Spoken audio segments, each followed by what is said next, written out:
तरुण डोंबिवलीचा आणि तरुणी भांडूपची. दोघं गेल्या 4 वर्षांपासून एकमेकांच्या प्रेमात आखंड बुडालेले होते. विशेष म्हणजे दोघांची फेसबुकच्या माध्यमातूनच ओळख झाली होती.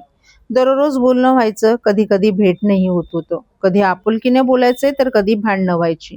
दोघं भेटण्यासाठी लॉजवर जात होते. काल मंगळवारी ठाणेनगर पोलीस ठाण्याच्या हद्दीतील जांभळी नाका येथील महाराजा हॉटेल लॉज येथे दोघे जण आले होते. रात्रीचे 9:30 वाजले होते. त्याचवेळी दोघांमध्ये जोरदार भांडण झालं आणि इथेच प्रेमाचा रक्तरंजित शेवटही झाला. मयत 23 वर्ष गर्लफ्रेंड भांडूपमध्ये राहत होती, तर आरोपी बॉयफ्रेंड नंदकिशोर गाडेकर हा 27 वर्षांचा तरुण डोंबिवलीच्या विष्णुनगरमध्ये राहायचा. मंगळवारी दोघांमध्ये भांडण झालं आणि आरोपी नंदकिशोरने उशीच्या साहाय्यानं आपल्याच गर्लफ्रेंडचं तोंड दाबलं आणि तिला संपवलं. लॉजवरच तिचा मृत्यू झाल्यानंतर नंदकिशोर घाबरला नाही. तो लॉजमधून बाहेर पडला. खोलीला बाहेरून कुलूप लावून तो निघून गेला. आरोपी एकटाच बाहेर पडल्यानं लॉजच्या कर्मचाऱ्यांना संशय आला. त्यांनी खोलीत जाऊन पाहिलं असता तरुणी निश्चित पडलेली दिसून आली. हत्येचा हा प्रकार सायंकाळी 7 ते 8 वाजण्याच्या दरम्यान घडला असल्याचं पोलिसांनी सांगितलं. प्रेयसीचे इतर व्यक्तीसोबत प्रेमसंबंध असल्याच्या संशयातून ही हत्या केल्याची प्राथमिक माहिती समोर आली. लॉजवरील कर्मचाऱ्यांनी तात्काळ ठाणेनगर पोलिसांना माहिती दिली. पोलिसांनी तात्काळ तपासाची चक्र फिरवत केवळ 2 तासात ठाण्यातील तलावपाळी परिसरातून नंदकिशोर याला ताब्यात घेतलं. या हत्येप्रकरणी बुधवारी पहाटे आरोपी विरोधात ठाणेनगर पोलीस ठाण्यात गुन्हा दाखल करण्यात आला आहे. आरोपी आणि मृत तरुणीची फेसबुकवरून ओळख झाल्याची माहिती पोलिसांनी दिली आहे. नेमकी ही हत्या कोणत्या कारणावरून झाली, या हत्येच्या कारणाचा पोलीस कसून शोध घेत आहे. दरम्यान या घटनेनं संपूर्ण परिसरात भीतीचं वातावरण पसरलंय.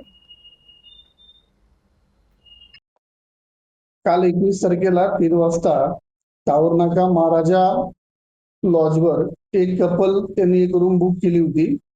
रात्री साधारण 10 वाजता त्यातील जो पुरुष आहे तो रूम सोडून बाहर निकल गेला. तिथल्या मॅनेजर त्याला हटवलं का बाबा तुम्हारे साथ तुम्हारी मैडम है, उनको भी लेके जाओ. तो उस टाइम वो बोला कि वो वॉशरूम में गई है, वो भी आ रही है. असं बोलून तो जो पुरुष आहे तो निघून गेला. नंतर तो महिला बाहेर आली नाही म्हणून त्या मॅनेजरनी तिला शिपायला ती रूम ठोकायला बेल वाजवायला सांगितली.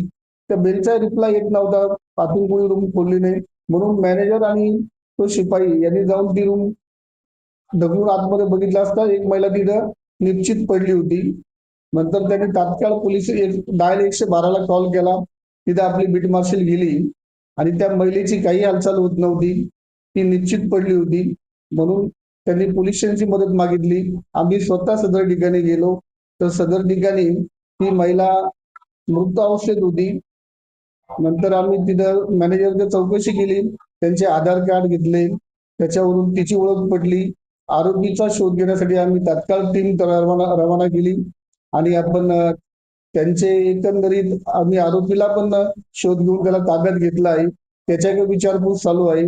त्या मयत स्त्रीच्या घरी विचारपूस केली असता त्यांचे ते प्रेम संबंधातून त्यांचे भांडणं होते आणि त्या भांडणातून त्यांनी तिला मारलंय असं निष्पन्न झालंय. आम्ही आरोपीला ताब्यात घेतलंय.